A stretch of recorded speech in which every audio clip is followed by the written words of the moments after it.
تو معاشرت کا دین بھی اللہ کے نبی صلی اللہ علیہ وسلم نے سکھلایا ہے، ساری چیزیں بتلائی ہیں،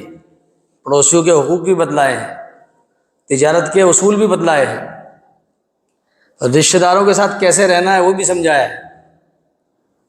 میاں بیوی کے حقوق کیا ہیں وہ بھی سمجھائے۔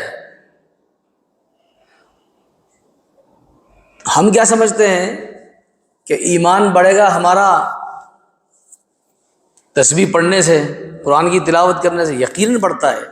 نماز ان تمام عبادات سے ایمان بڑھتا ہے اور ان کے چھوڑنے سے گھٹتا ہے۔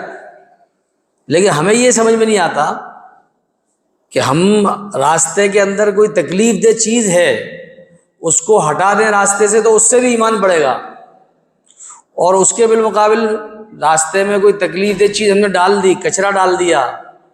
سمجھ گئے، کوئی اور چیز ڈال دی، اس سے لوگوں کو تکلیف ہوتی ہے تو اس سے ایمان گھٹے گا ہمارا۔ اللہ کے نبی صلی اللہ علیہ وسلم نے فرمایا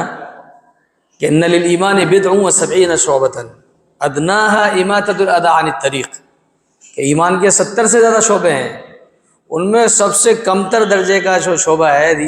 ایمان کا وہ راستے سے تکلیف دہ چیز کو ہٹا دینا ہے۔ تو مطلب جس طرح کلمہ پڑھنے سے، قرآن کی تلاوت سے، نماز سے ایمان میں اضافہ ہوتا ہے، اس طرح تکلیف دہ چیز کو راستے سے اگر آپ ہٹا رہے ہیں تو اس سے بھی آپ کا ایمان بڑھے گا، اس لیے کہ اللہ کے نبی نے اس کو ایمان کا شعبہ بتایا ہے۔ آپس کی رشتہ داریاں ہیں، صلہ رحمی ہے،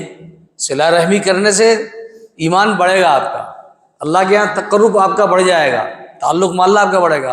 اور قطع رحمی سے جو ہے نا آپ کا تعلق مع اللہ کم ہو جائے گا۔ اللہ کے نبی صلی اللہ علیہ وسلم کی سیرت جو ہے، جو آپ کی معاشرتی زندگی ہے، سماجی کی جو زندگی ہے، اس کو نہ تو ہم پڑھتے ہیں نہ سنتے ہیں نہ کوئی سناتا ہے۔ ضرورت اس بات کی کہ اللہ کے نبی صلی اللہ علیہ وسلم نے اپنی لائف اسٹائل، آپ کی گھریلو کیا تھی، سماج میں کی کیا لائف اسٹائل تھی آپ کی، اس کو پڑھنے کی، سننے کی، عمل میں لانے کی ضرورت ہے۔